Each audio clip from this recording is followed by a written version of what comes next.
Salut Freunde, hier ist Marcel von garnicus.com. Willkommen zu einer neuen Episode Train&Talk, heute aus Liverpool. Wir sind im Prophecy Performance Center und werden heute mit einem IFBB Pro ein Train&Talk machen.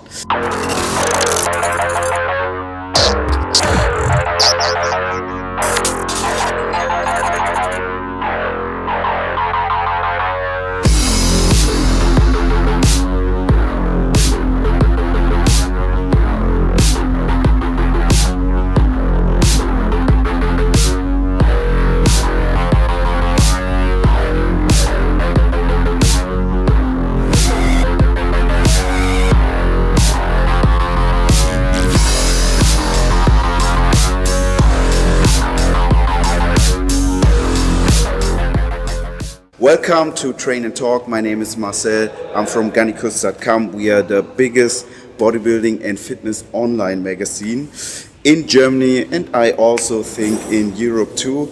And I have the honor to train with the Mr. Olympia competitor, Nathan D. Asha. Hey Nathan. Hey bro, nice to meet you.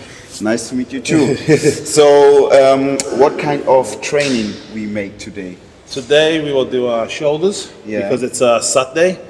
I like to do my shoulders at the end of the week just because I think it's one of my strongest body parts. And you know, at the end of the week you're always tired. So if you put your strongest body parts at the end, it will feel easier. Okay, but I saw you train really heavy. What was the highest weight today? Today we just done a little warmed up on shoulder press, dumbbells. We got 70 kilograms up for 10 reps. I normally go for the 80s, but it's very early for me to train. Early? Yeah. I don't train till like 5 a.m. Sorry, 5 now p.m. It's 12. 5 p.m. Now it's 12, so I am missing several meals. So, you know, maybe next time we can catch me do the 80s. Okay, then I would say let's go.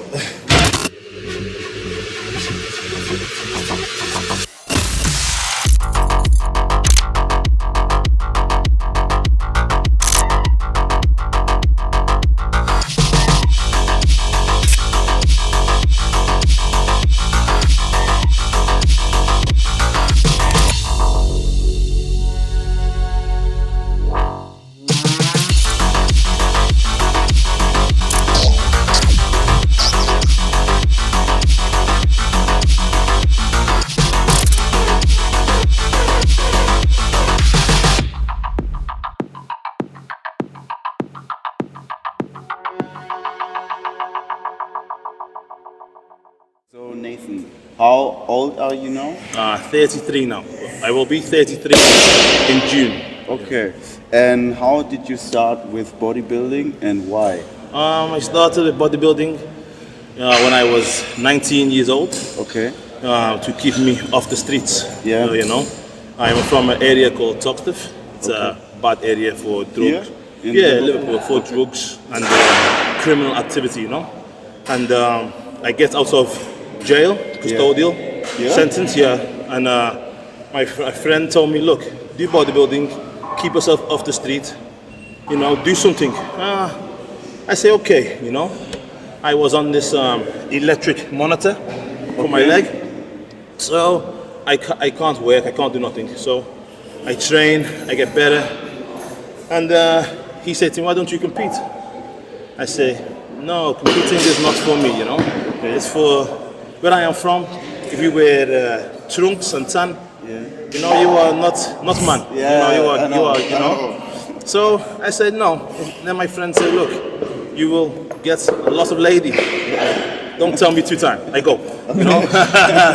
He told me I get a lot of girls. So then I go, and then I win my show. And then you win the show? I won the show, and then I win 27 shows back to back, 27. Okay. And then I get beat 1 show. I want to quit. That's only local shows. No, I win Nabe Britain, Nabe Northwest, Mr. Wales and Malta. Okay. It was all for the federation for Nabe, you know. Okay. So I win many shows, and then the IFBB, which back then in the UK was called UK BFF. they give me a special invitation Okay. to do the junior championships. I do that show. And how old? I was 21 then. Okay. I win the juniors, Yeah. and then And what was your weight? What was your starting weight? And when I started bodybuilding, I was around maybe 9 stone 6 pound, like this. Today's weight when I'm on stage, I am like 18 stone. how much kilogram? You know? Kilogram, or maybe 112 like this on stage, 110. Okay. Yeah. So And in the off season? off season, I am 129. Okay. Yeah. So my friend, so I do this British Championship. I do good. I win the juniors, and then I get into more trouble with the government. And why? Just because at one time we had a young black guy. The police kill him, and the country go in chaos. We have a national riots. Okay. And I speak on the Facebook when I was in university, going for my master's degree. Yeah. I speak. Look, why is the government and these people who are white saying it's all black people who are rioting? It says a white collar law, you know. It's everybody is rioting, not because of race, because of what has happened. Yeah. I refused to take the offer they give me. I said no, I do nothing wrong. So subject to this, I lose my master's degree in university. I was doing a sports science degree, hoping to be a dietetic. Then I served 2 years in jail for this. Okay. I come out, and then I go to one bodybuilding show after 1 week of being out, and I see Anth Bales. He's a IFBB pro. Okay. He won the show, and I said to myself, I can beat this guy. Yeah. I was not being bad or nothing, you know, or arrogant, but I had not trained in jail for 2 years. I was no trained, no. And why? I was You have a lot of time. I was too big at the time. If you are too big and too strong, they don't let you go gym. Because they think you are intimidating. aggressive. Yeah, intimidating and threatening, you know. Okay. So when I get out, I don't train for 2 years. And But how could you be too big? I don't know. There is I don't know. not the best nutrition. and- Nothing. They just try and knock you down, you know, and take what they can, because they know you live for gym. That's the only thing you have. Okay, so they want to take it. Yeah. So I get out. Anth Bales win, and I say to my friend Stephen Joel, who I train with, I can beat him. He laughed. He said, I know you can beat him. So we said, look, I will go next year with my pro card, okay? And I will turn pro and see what happens. Yeah, following year, I go to do all my preparation for my show, and I have to have emergency surgery on my chest. I was 3 weeks out from the British final, so that year, 2013, my show was out the window. I said to myself, shit, you know, what do? I come back next year, I will win it. So next year I win, you know, next year I win it. And I was happy, you know. I win my pro card against many good guys you see now. Luke Sandow, James Hollingshead, Sasan Harati. I beat all these guys. And I was not the main talk of the show. Nobody think I was coming back. So I win the show. And then I said to my girlfriend, we have one child then. I said I was the same girlfriend? Yeah, same girlfriend. At the time I was working in Domino's. Domino's pizza? Yeah, pizza boy, yeah. Because I don't want to, I have children now, you know, I don't want to be in no more trouble. I wanted to use my degree, and I have to be good for 5 years in our system, you know. You can't work for government if you've been bad for 5 years. So I said, look, I will work Domino's and see what happens. And then I go Olympia. I said to my friend Tom, bro, next year I will be in the Olympia. He said to me, Nathan, I bet you €1 you won't be. And then that was in September. in November, I moved to Oxygen. Yeah. And 2016, I was in the Olympia the following year. And I said to my friend, bro, you owe me €1. Till this day, he don't pay the €1. He don't pay the money. Okay. So do you think you have a very good genetic for this sport? Yeah, I think I am gifted with the genetic. Yeah. You know, genetic plays a big part in bodybuilding. Yeah. Also, you know, so does work ethic. I think if you don't have work ethic, Yeah. you can be gifted all you want, Yeah. and you won't achieve nothing. You know, but if a genetic person works hard, then you have Phil Heath. You know, you achieve what he has achieved, great things. Yeah, I know. What were the biggest mistakes that you make when you was young? Getting in trouble with the law for fighting. Yeah. Because I used to like to fight, you know. And then it got to a point to where you fight one guy, he got the police. You know. So my mistakes was fighting and being too aggressive and angry. Okay, and in bodybuilding? Yeah, no bodybuilding. Mistakes? My mistakes. Do you make mistakes? Yeah, my mistakes in bodybuilding. I try and teach the guys here. If I know what I know now, but back then, I would take my time off. Yeah. And you know, come into a show when I am ready. You know, rather than do 2 years competing. Just do the show when people won't be like, whoa, you know. And don't try and overeat. Don't try and overtrain. And don't try and get everything in 1 or 2 years. You know. Okay. Take steady gains. Yeah. You know, 2-3 pounds a year is good. People want to put 20 pounds on in 1 year. Do you think you grow too fast when you was young? I think I have a big squid, you know. Okay. I go from 9.5 stone to now I am like 21 stone. But it's over a long period of time. So it has slowly worked out in my favor, but I try and put 1 or 2 pounds on every year, and that is good for me because over 10 years you put 3 pounds on, that's 30 pounds of muscle. You know, that's how I look at it, the bigger picture. Okay. I see you train with a lot of intensity, so do you got a special pre-workout routine? No, I just eat before I train, but I believe every session should be maximized, and you should push, you know, every set to the limit. Okay. Every set, you know. That's why if I fail, I don't care. If the weight drops, I don't care because I always go every set, every exercise to failure, and then that's has always worked for me. A lot of guys like to do this push-pull system and all this new all this new stuff, but you know, like the Flex Wheeler, Sean Ray, Kevin LeBron, they done basics. And they have physiques I idolize, so I just copy what they do in my own way, and hopefully it pays off. Yeah, it looks like. So, do you take any special supplements for your workout? I take amino decanase by Muscle Meds, my glutamine, my creatine. That's it, just the basic stuff. When I train as well. Right now, because I'm on a diet, I will take Vitargo in with my Intra-Shake. But that's it. During your workout? Yeah, during my workout. Because you drink carbs? Yeah. Okay.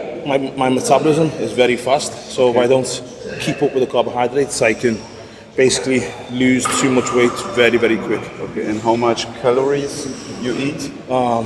From now, I'm starting to be in a deficit because I will have a show in 15 weeks' time. Yeah. So right now we are taking around 6,700 calories per day. Okay, that's a lot. Yeah. And you eat clean or? All clean now, yeah. Everything? Everything clean now. The most? No, we started going clean from yesterday. Yeah. Yeah, we will have a cheat meal, a refeed day. Okay. Maybe in 3 or 4 weeks. See how the body responds and what it needs. So you eat 1 month clean? Yeah, when I first start, it's 1 month clean. Yeah. And then I see my coach, Matt Jensen. Yeah. And then we go from there. If he thinks I need a refeed, we will have a refeed. If not, we will just carry on going, you know. Okay, and How looks a typical day of eating? For normal day, right now it's like 120 grams of oatmeal. Okay. In the morning with 300 grams of steak. 200 In the morning. In the morning, directly yeah. steak. Yeah, steak Okay. directly. Meal number 2, 280 grams of rice, 280 grams of chicken, Okay. 60 grams of avocado. I will repeat that for meal 3, but take the avocado out. Whilst I'm driving to the gym, Yeah. I will take 50 grams of 50 grams of cartago Yeah. with glutamine and creatine. And protein. Just while I'm driving the gym, no, because I train about 4:30.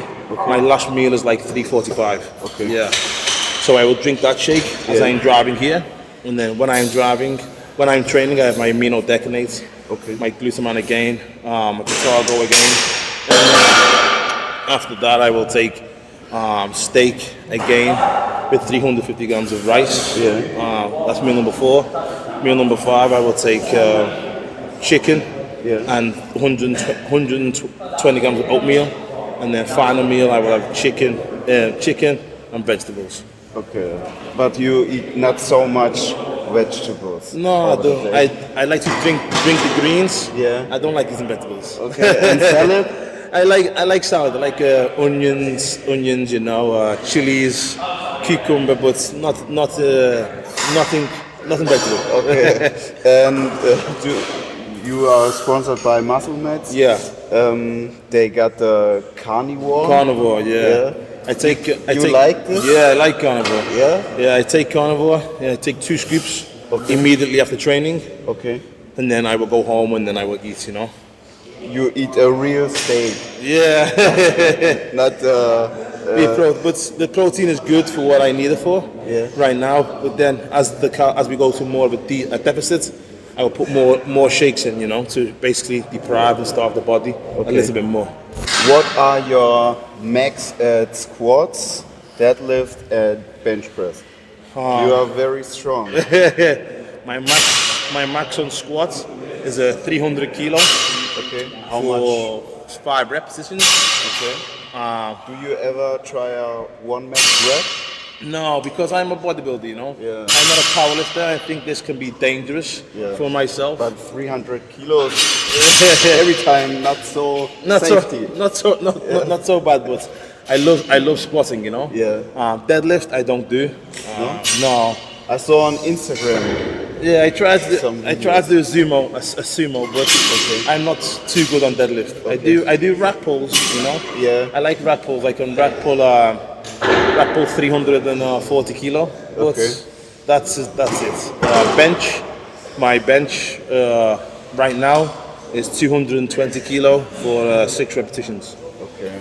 So that's also very strong. It's getting there, but right now I am focusing a lot more on a front squat. Okay. I want to be able to front squat 6.5 plates, Yeah. which is like 120, which is like 130 a side, Okay. which would be like 130, 260, 280. I want to be able to do this for maybe 5 or 6 repetitions by the end of March, April. Okay. And what's your favorite machine in the gym? My favorite machine has to be a bench press or the squat rack. Okay. So you got a lot of special stuff here. Yeah, I picked everything for myself. Yeah? Yeah, and I said it's my gym. I can do what I want. Yeah, So that's true. I picked what I believe is the best machines. And if a Mr. Olympia competitor can train in this gym and do well, then anybody can train in this gym. That's how I've designed it, and I like it. Was this a big dream for you to have a own gym? I hope to have maybe 3 or 4 more gyms. Okay. I'd like to open one more here, one in the US, and maybe one in either Germany or France. Okay. Maybe in Berlin. We need good hardcore gyms in Berlin. Not many, no? No. The most McFit, you know? Oh yeah, no McFit. Yeah. And we got a lot of gyms like that. McFit, yeah. Corporate gyms, yeah. Yeah, discounter gyms. They're cheap and Everything falls apart. and a lot of people. Yeah, too busy. You know? Too much people. Yeah. We designed this gym for people who, who want to train. Yeah. Who don't want to take pictures 24/7 on social media. They want to get in and out, and Make people. a real workout. Yeah, well, people with like high people intensity. in bodybuilding. You go to these corporate gyms. Yeah. People look down on you because you are big. They think they think you are a freak. Not they judge you for what they see, not for the person that you are. You know. And my gym here, we are all treated equal. You know, and a lot of the time, the biggest person, he is the shyest. A lot of the time, because. They just want to come train and get on with what they enjoy. Yeah. When they go to these other gyms, they feel intimidated by a smaller person because people are looking down on them. And here we have a lot of guys that train with girls, they train with the girlfriend, the partners. Yeah. They come here because they feel welcome and they feel comfortable. Yeah. And when you be traveling, When I travel, I just train wherever I can. Okay.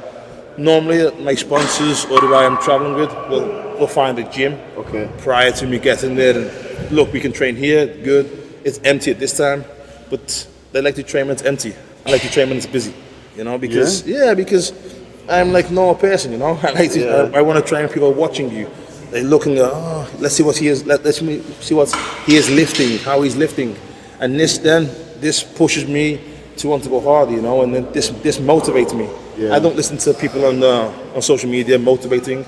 I see a lady deadlifting 100 kilo. Yeah. To me, that is motivating because that is strong, Yeah. And she is real, not just on social media. You can see people doing it, and I believe that is real motivation. So you are not a big fan of social media?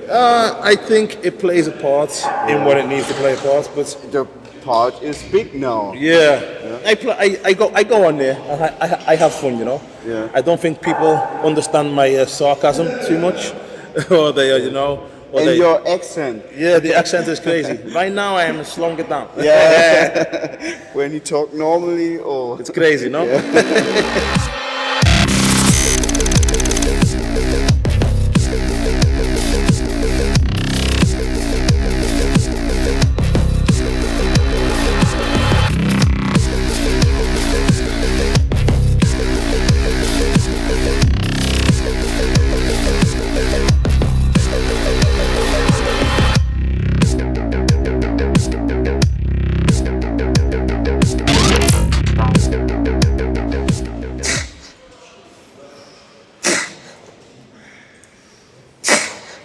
Push it. Strong.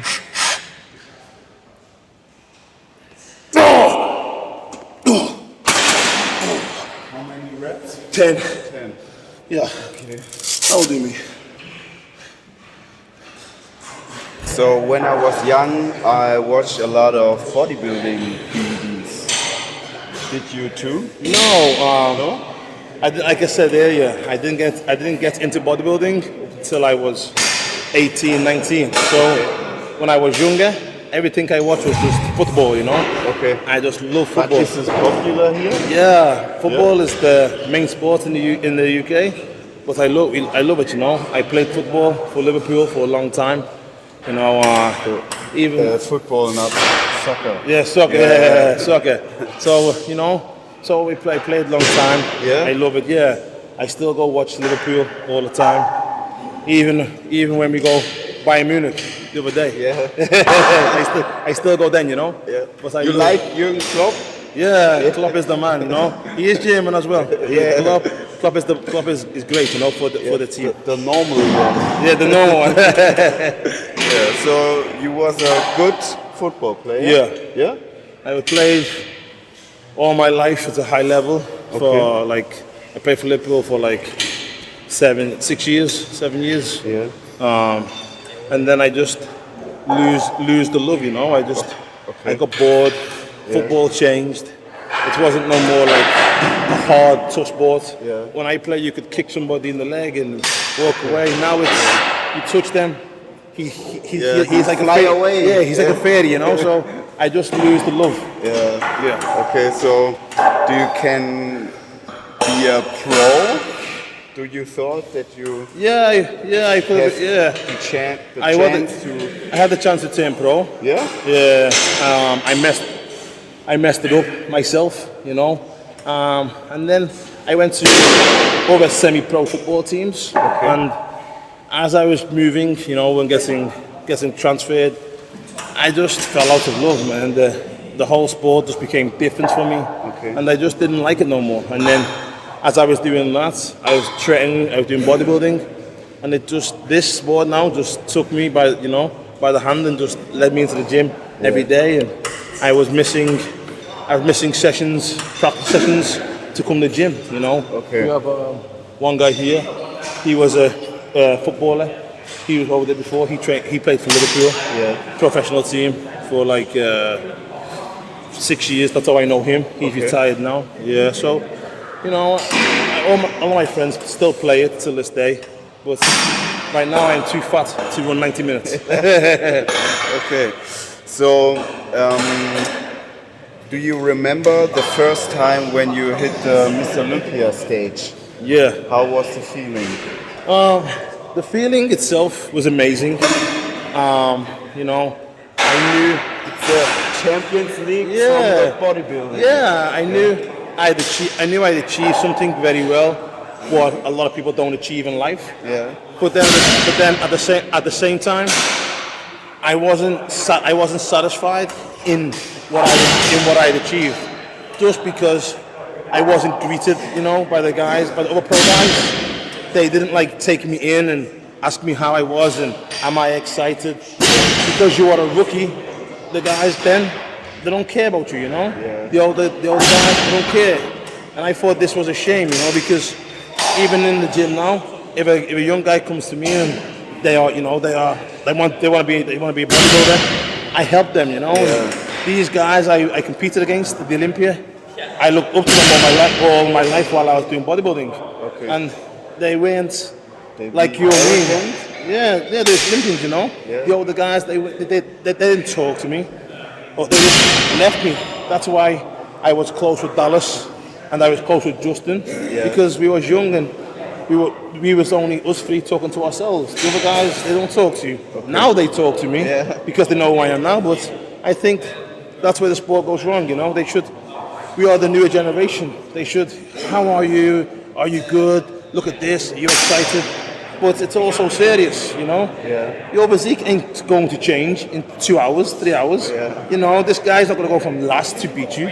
They should embrace it. You know, you go to a football match, they shake each other's hands. You know, but in bodybuilding is a little bit different. Yeah. They're not like that. And I think that was a bit of a shame. So, my first Olympia was up and down. Okay. Yeah. So the competition is not only on stage, it's also backstage. Yeah, it's also backstage, you know, and a lot of the guys are up their own ass, a little bit miserable, you know, and I think that's a shame, because I was young, and that could have turned me away from bodybuilding. How old do you was? My first Olympia, I was 29. Okay. Yeah. After 10 years of training. Yeah, 10 years of training, I got there. So you was in Kuwait. Yeah. And a lot of people talk about Kuwait, but they never been there. Yeah. So what can you tell about that? Oh man, Kuwait is awesome. It's probably it's the best gym in the world. Yeah. By far, man. You know, Bader put so much money into that gym, into his gyms, his company. You know, and the guys there are awesome. I had a coach called Asha. You know, he got me the name who I was today. Yeah. And you know, these guys like family. They're good. You know, what Bader's doing for the sport now is unreal. He's bringing it to another level, like the Gold's Gym in Venice did. Yeah. But Bader's bringing it up even better, and he's involved in the Middle East. So that's good, man. I couldn't ask for nothing more. If I didn't have my family, my 2 kids, my partner, I'd still be there till this day. But I have to look out for my best interest and my children's, and that's making up a business or businesses later on in life. When bodybuilding's over, I start to earn money. So if I establish myself now and make my business up around there, when I do retire, I should be okay later in life. People think that they changed the genetics in Kuwait. People tell a lot of stories. Yeah. You know, I had one story there of mad scientists, doctors down there, but they believe what they want to believe. You know, and it all adds to the humour and the mystery about Oxygen Gym. Yeah. And I think the guys in Oxygen feed off that because there's so many stories going around. Yeah. But that gives them a name. That makes it more mysterious. Yeah. And you know, that's good. That's good for the gym and that's good for bodybuilding. But people want to exaggerate too much, and it's quite funny. Okay, so can you tell a story from Kuwait? I have many, man. It's like, but my whole life in Kuwait revolves around the gym. You know, the guys in there, gym is the life. You know, 7 days a week, it's gym. There's no off day. How looks a typical day? Dave, I would wake up 6:30, go and do cardio. Yeah, go and do cardio. Yeah. Go and do cardio, do abdominals and do calves. Come home, eat 2 meals, train at 1:30. Train at 1:30, come back at 3, eat 4 more meals, sleep, go back the next day. I just lived in my apartment. 7 days a week. I just lived in my apartment, which was next door to the gym. Okay. Literally 2 yards from the gym. Okay. Literally, you know, 10 meters. I just lived in my apartment, and that's all I done. Eat, sleep, train. There was nothing else to it, and that's why I think the guys there are making so much gains. Tunnel vision. Excuse me. Yeah, tunnel vision. That's it. It's gym or nothing. Are there any secrets? I think secrets. Okay. Can you tell us? I think the secrets are just basically having tunnel vision, keeping your mind focused, no distractions. Because a lot of guys go there, they have no family.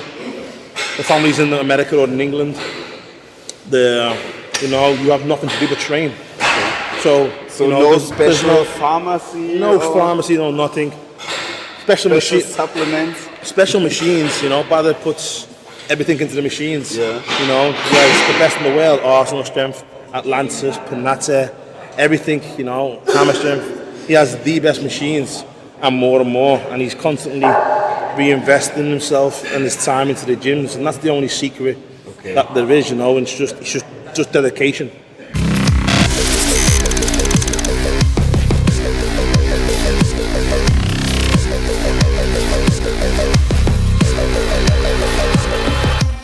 When can we see a Sando over there? I am hoping the latest 2020. I'm hoping the latest. Yeah? Yeah. You know, why 2020? Yeah, because I think the way the Olympia is going now, with Sean Roden being, you know, number one, they have to judge off what Sean Roden's bringing. I believe that next in line to a similar physique to Sean Roden is myself, you know, and I believe I've got the tools and the ammunition to work down the pack, and then hopefully this year get top 4, top 3, and then next year, you know, contend for the title. Okay. Do you think Sean Roden bring the same package again? I don't know. I don't believe the Sean Roden we've seen this year, well last year, sorry, was the best Sean Roden. I just don't believe that. You think Phil Heath was so bad the last year? No. Phil Heath was a lot harder than Sean Roden. A lot harder in my eyes. You know, Sean Roden had a prettier physique. You know, that's got to the midsection.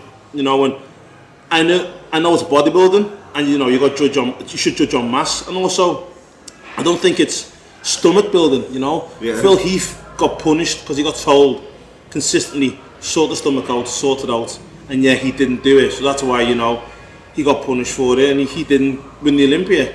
You can only tell somebody so many times to change something before you get docked for it, you know. And this year it was distort the stomach, you know, and that's, I believe, Sean Roden won it. You know, I'm happy for Sean Roden, and you know, in my eyes, it's better for me that Sean Roden won it because everyone in that top 7 has beat Sean Roden before, but not everyone's beat Phil Heath. So Sean Roden is beatable. Okay, I understand. Do you like the bodybuilders back in the day in the 90s, in the 80s? Yeah, no, I wouldn't say the 80s because it's before my era.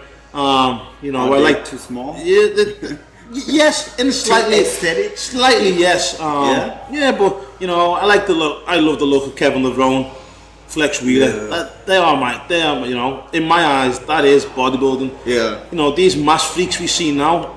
You know, as I said before, it is bodybuilding, but I think there's a limit. You know, and I think the limit's just being pushed too far and too much now. And you know, I think judges need to punish that. You know, we want to be a sport where we're corporatized and we can get mainstream sponsors and we can earn better money. And for that to happen, you need people that are more aesthetic, more pleasing to the eye. And these big guys can barely fit in any clothing, so we're not going to attract bigger sponsorships from mainstream companies if we can't fit in this type of avenue. You know, and you see Sean Roden a lot of the time, even guys like myself wearing Nike trackies, Adidas, so we can fit in them. The mass freaks can barely get in that, you know, and so that's why my eyes go towards more Kevin Levrone and Flex Wheeler. But you know, I love the likes of Marcus Rule. Yeah, you know, Marcus Rule, yeah, man. Marcus Rule was he's still very popular in Germany. Marcus Rule was the because first. he got a big YouTube channel. Marcus Rule was the first bodybuilder I ever knew. Yeah? Yeah, man. Before Kevin Levrone, Flex Wheeler, and Marcus Rule, he made the DVD that I bought called Big and Loving It. Yeah. Until this day, man, I just still watch that DVD. Yeah. You know, his physique is ugly as fuck. It's ugly as fuck. But you know, he's big. Yeah, he's big as fuck. He's huge. You know, he's huge. He's down to earth. He trains with his missus, and you know, he's just a big down to earth guy. He just doesn't care, and that's what I like about Marcus. You know, I don't like his physique, but you know, he's just a funny guy, and he just doesn't care. And he's strong as hell. Do you ever met him? Yeah, I've met him several times. You know, obviously not in his prime. I met him now, but I'd love to train with him because he's just freaky. Yeah. And I've been told till this day, he's still strong as hell. You know. Yeah. What do you think about classic physique and all of this? I like classic physique, but these social media warriors now saying, you know, and these YouTubers saying, should we make this vacuum a pose? Yeah. How can you judge someone for a vacuum pose when and mark someone because they can't do it? You know, you can get a big fat kid who's 21 stones who can vacuum, and I can't vacuum, so does that mean he's better than me? You know, and I believe classic physique needs to be categorized a lot more than, because you know, George, he won Ohio 2 weeks ago. Yeah. You know, I don't see George as a classic bodybuilder. No disrespect to George. Yeah. But he's not a classic bodybuilder. He's a small bodybuilder. That's what he is. Yeah. You know, the guy next to him. Small, but not. Yeah, the guy next to him. Classic look. Yeah. Yeah. The guy next to him, he got second, third, and fourth. Are classic, you know, and I believe the judges should, you know, maybe look at the guys. And then say, oh, you are classic, you know, you're not classic. You know, just because you make a weight and a height, it doesn't make you classic. Yeah. Flex Wheeler would never, ever, ever have made the weight. Kevin Levrone wouldn't have made the weight. But that's what we go off as being classic, you know. And these guys are classic, but they would never make the weight. So maybe we could do something to change that. But I think it's a great avenue for people to, you know, compete and get into, because all these guys who do classic will eventually become bodybuilders, and that's what you need to do. That's little stepping stones to get to that top mark, you know. Okay. What do you think about new athletes on social media? Some of them got better contracts than IFBB pro. Yeah, I believe people, these guys on social media, I don't, you know, they're just out and they're just showing all the life and doing certain things for likes, you know, doing stupid things. But these people, they come and go and they die quick, but they don't leave a mark on life. They don't leave nothing. You know, to where an athlete who achieves something, he'll be in the history books. These guys are just taking cash, you know, and cash is good, we all know that. But would you rather make a legacy for yourself or just earn money? And you know, when you pass to another life, you'll always remember, you know, these guys who made something of themselves. You'll always remember Ronnie Coleman, you know, you'll always remember Lee Haney. You remember these guys. You won't remember Sarah Smith, who's pushing her ass out and she's got 3 million followers, you know. But you remember Ronnie Coleman. Yeah, okay. How do you plan your qualification for the Mr. Olympia? You got now around about 6 months. I will do bit more. Yeah, I will do the British Grand Prix, which is close to my home. Hopefully qualify there, and then if I do qualify there, I would like to do another show after that. You know, that'll be end of June. So if I can do something early July, get in there. I like to do 2 shows rather than doing 1. You know, I think it's good for fans that you travel and you get out. You know, and even for your profile, it's good that you travel while you're in shape. So if I can qualify the British Grand Prix and then do another show after that and then win, I'll be happy. Okay, so we see us at the FIBO? Yeah, I'll be at the FIBO this year, you know. Hopefully with Muscle Meds and also with Panata, who now sponsor myself, you know, and I'm looking forward to it. I won't be as round and as fat in the face when you see me next time. I'll be a little bit more drawn in, a little bit more tired, but I'm looking forward to it. Okay, in Germany, a lot of fitness YouTubers, they start a FIBO diet, especially for the FIBO. Yeah, I've to seen be in the best shape. I've seen that, and then you see them walking around with pump-up bands and eating jellies, and then you see them in the toilet doing push-ups on the wall. Yeah. you see all that, you know. You see a lot in body power. I don't know. To be honest, I don't know what to think of these people. I think it's you know, I think it's funny. It's humorous in a way, but I wouldn't do it. You know, if I was going to Ibiza or Marbella, I'd do a diet, but not to go FIBO. Yeah, so Nathan, I think we are finished now. Thank you for today, you know. I appreciate you guys coming over, seeing the gym and interviewing myself. I appreciate it. Yeah, it was an honor, and we see us. Thank you, sir. Take care.